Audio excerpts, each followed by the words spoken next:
What keeps us healthy and happy as we go through life? If you were going to invest now in your future best self, where would you put your time and your energy? There was a recent survey of millennials asking them what their most important life goals were. And over 80% said that a major life goal for them was to get rich. And another 50% of those same young adults said that another major life goal was to become famous. And we're constantly told to lean into work, to push harder and achieve more. We're given the impression that these are the things that we need to go after in order to have a good life. Pictures of entire lives, of the choices that people make and how those choices work out for them, those pictures are almost impossible to get. Most of what we know about human life, we know from asking people to remember the past. And as we know, hindsight is anything but 20/20. We forget vast amounts of what happens to us in life, and sometimes memory is downright creative. But what if we could watch entire lives as they unfold through time? What if we could study people from the time that they were teenagers all the way into old age to see what really keeps people happy and healthy? We did that. The Harvard study of adult development may be the longest study of adult life that's ever been done. For 75 years, we've tracked the lives of 724 men.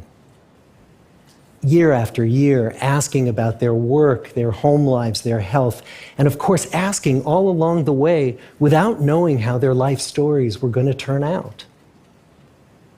Studies like this are exceedingly rare.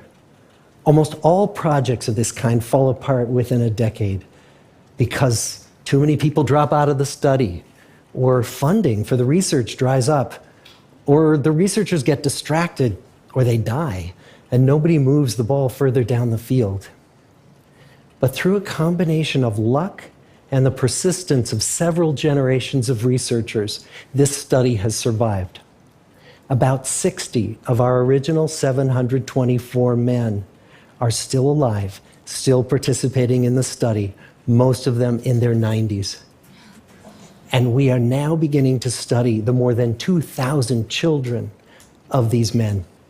And I'm the fourth director of the study. Since 1938, we've tracked the lives of two groups of men.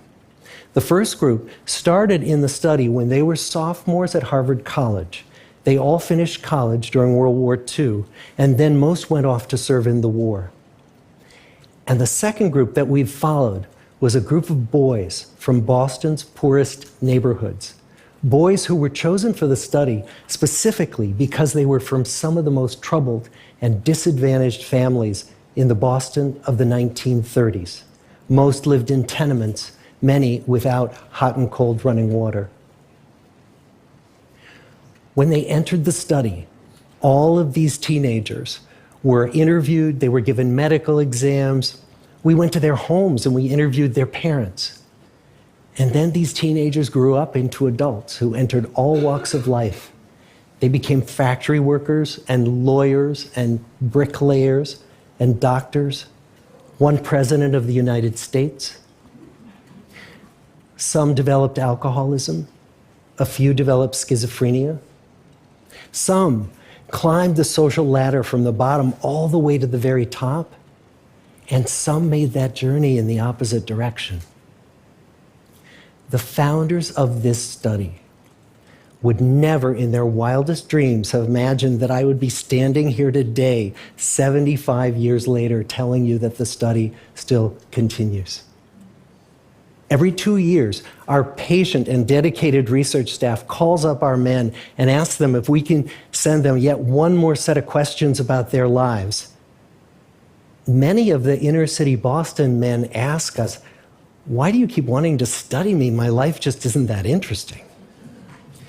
The Harvard men never asked that question.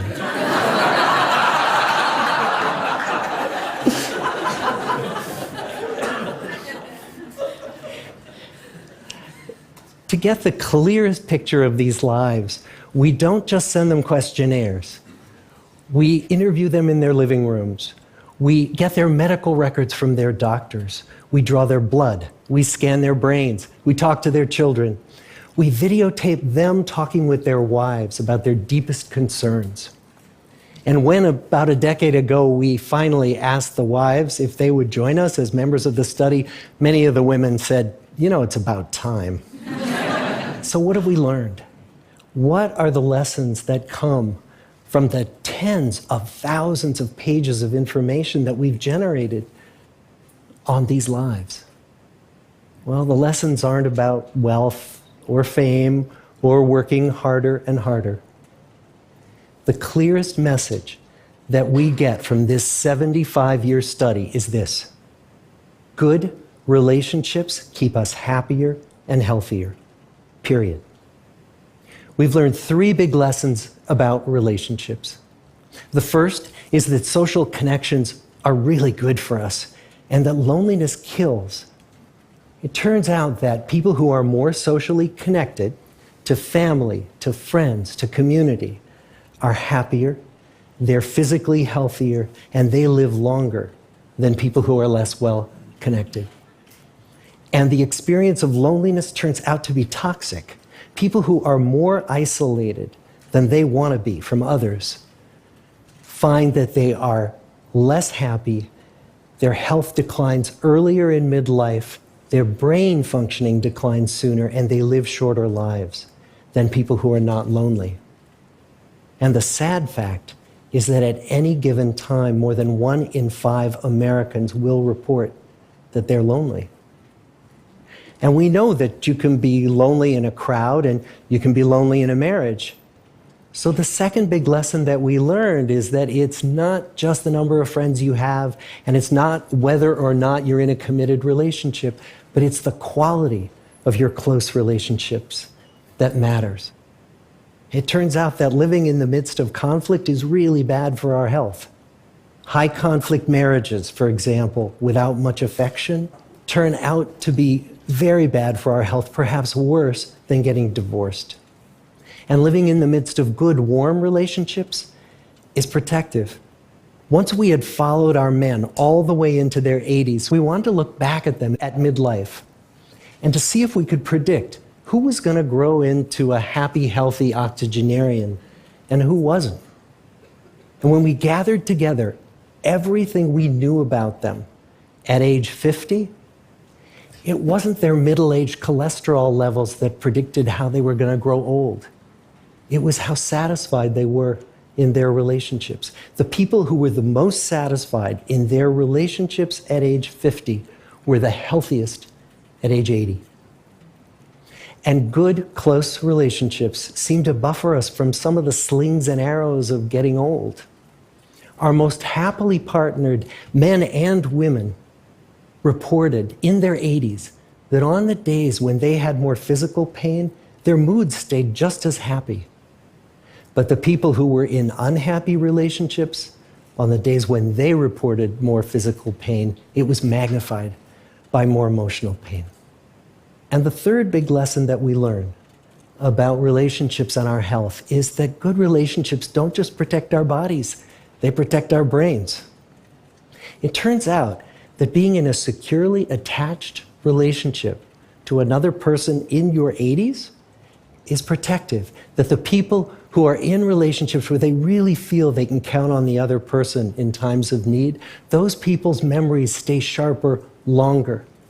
And the people in relationships where they feel they really can't count on the other one, those are the people who experience earlier memory decline.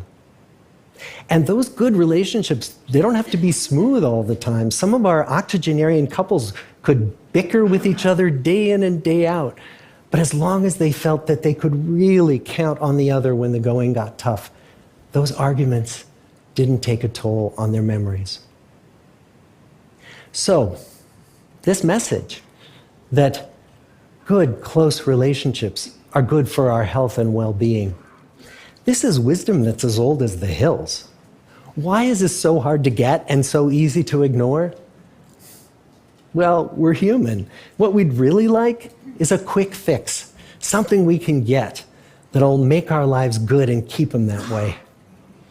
Relationships are messy and they're complicated, and the hard work of tending to family and friends, that's not sexy or glamorous. It's also lifelong. It never ends. The people in our 75-year study who were the happiest in retirement were the people who had actively worked to replace workmates with new playmates. Just like the millennials in that recent survey, many of our men, when they were starting out as young adults, really believed that fame and wealth and high achievement were what they needed to go after to have a good life. But over and over these 75 years, our study has shown that the people who fared the best were the people who leaned into relationships with family, with friends, with community. So what about you? Let's say you're 25, or you're 40, or you're 60. What might leaning into relationships even look like? Well, the possibilities are practically endless.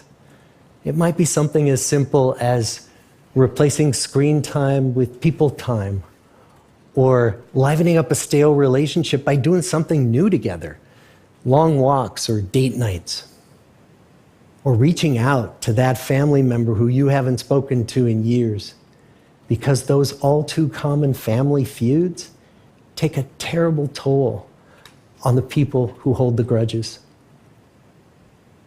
I'd like to close with a quote from Mark Twain. More than a century ago, he was looking back on his life, and he wrote this: "There isn't time, so brief is life, for bickerings, apologies, heartburnings, callings to account. There is only time for loving, and but an instant, so to speak, for that." The good life is built with good relationships. Thank you.